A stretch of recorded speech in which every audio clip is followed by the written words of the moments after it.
Welcome back to the channel, everyone. We are the BS Review, and I'm Steven. I'm Brittany. And we are here with our 31 Days of Halloween continuing. We are reviewing the Halloween series all the way through, every Halloween movie, like the series, all the way through. We're hitting all of them, and today we are reviewing Halloween 6, The Curse of Michael Myers. This will be a spoiler-free review, but a summary of what this movie is about is, of course, we're following Michael Myers once again, and we are still following him trying to pick off his family members, and there's some cult aspects going on at the beginning of this, and you start to get a little bit of background on why Michael is the way he is. And I really can't tell you much more than that without spoiling everything. But overall, I think the plot was better than the previous couple movies. I think the last couple felt kind of aimless. And cookie cutter? Yeah, with Michael Myers just doing his Michael Myers thing. Whereas I appreciated that this one actually tried to expand the scope to something a little bit bigger than he's just a mean guy stabbing people. That being said, it did get a little convoluted though. It felt like they tried to do a little too much out of nowhere. There were scenes towards the end where I was like, wait, how did we get from this scene to this? What happened? Like, it almost feels like they just left some scenes on the cutting room floor, and it made it very confusing at the end. A big character in this film is played by Paul Rudd, and he is a returning character from a previous film, but I'm not going to tell you who. So he pops up, and he's very young, and he kind of made this movie great. He added some nice charisma and on-screen presence and interest to this movie. I just live for Paul Rudd's faces. True. So, like, with this type of movie, you can't take it too seriously. And when Paul Rudd looks at Michael Myers and is just like you can't help but laugh a little bit while still being scared for the character. Yeah, I think he made this movie. And another character I was very surprised to see back was Dr. Loomis. Man, this guy has gone the distance with this series, and I'm impressed because I thought that at the last one, after the last film, he was not going to be in any more, and he just pops up, and sure enough, I love that they keep in line with what Loomis's character does, because he pops up. He has no development, he's just like the same. And he just pops up and does the same thing he always does. Michael is evil, and he just... It's kind of a wonderful part of the series that looking back, after watching all the other ones, be like, oh, it's Dr. Loomis. We have some, not returning, but we have some new characters from the Strode family that are like extended family members, and one of those is Kara? One of them.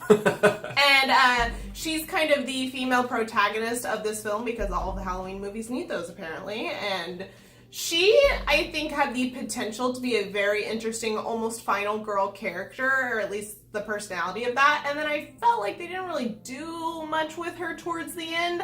I feel like that kind of is consistent with most of the other female characters in this series, where they, like, have some decent potential right at the beginning, and then it's like, bleh. At the end. And we also have the inclusion of another child character. It's like the series can't get enough of them.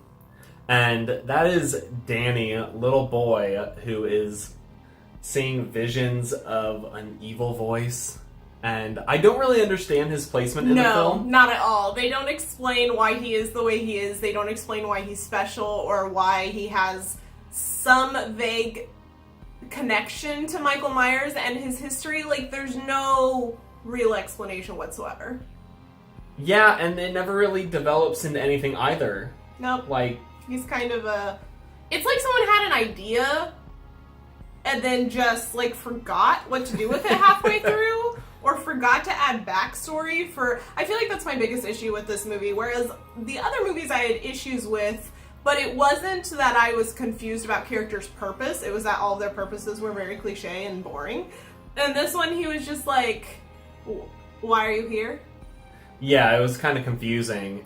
And honestly, I felt like the Strodes could have probably been taken out of this movie, and It could have operated pretty much the same way. It seemed like they only included it because of Michael's inclination to kill his family, and also the fact that they're living in the old Michael Myers house. And And of course, we have the titular character of Michael Myers.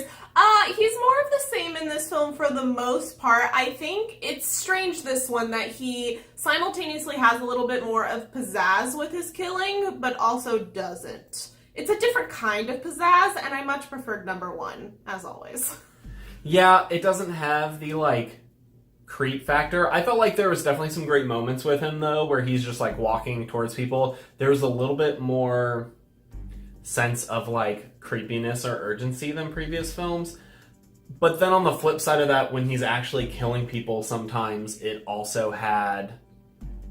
the pizzazz was almost too much. It, like, borderline was ridiculous on some of that. And you're like, why would he kill them that way?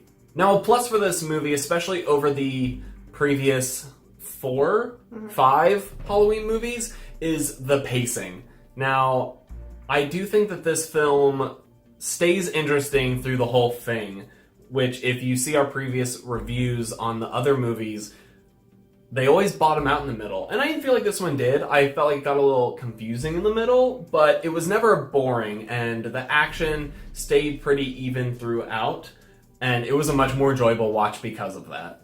Somewhat of a new element in this film is the overt 90s slasher vibes, which wasn't necessarily a bad thing, but it was very, very evident. And it may be the fact that a lot of 90s slashers got their vibe from original Halloween movies, and it evolved into the 90s style. I get that, but the fact that we have personally watched other movies in this time period before watching this one makes it feel like this one was copying others. And it just, Steven explained it as it felt like we were watching an episode of Angel, which I agree.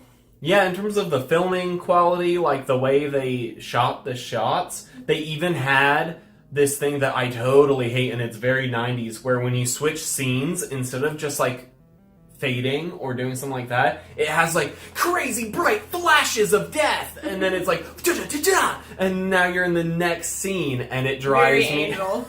very Angel, drives me wild. But I think my biggest complaint about the 90s vibe is anytime Michael's about to kill someone and he misses, it's like there's someone on the guitar, and so he goes ugh, and it like the scary and the guitar, and it just kills it. I can't help but just crack up every time the guitar comes in. Overall, though, I think this was a much more enjoyable film, and I think as far as the older films, this one came out in the 90s, so we've 95. 95, so we've stretched like many years now, and I think this one holds up probably the best. It does have that 90s quality, but I think that makes it a lot more fun than some of the previous ones that you could describe as boring.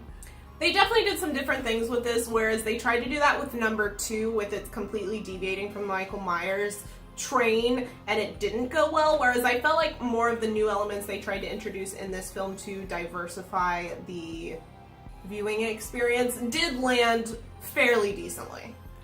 And I do find it fascinating that as we move through the years, you can definitely see how that decade of like filmmaking has influenced these films. So as you move through all these different time periods, like this one has a very 90s vibe, and I'm excited for the next one because I'm sure it's going to have a very 2000s horror vibe, because it was, 2005 that it came out, I think it was. So I'm excited for the next one too.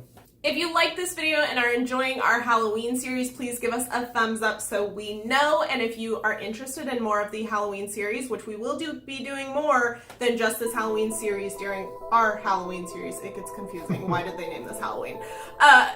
Please subscribe. We would love to have you join and come discuss all things horror and creepy with us this month. And if you want to check out any of our other videos, we'll have them over there. We do things besides movie reviews. We've got video games, board games, comic books, you know, a plethora of things, TV shows. So check those out, and we'll see you guys in our next video. Bye!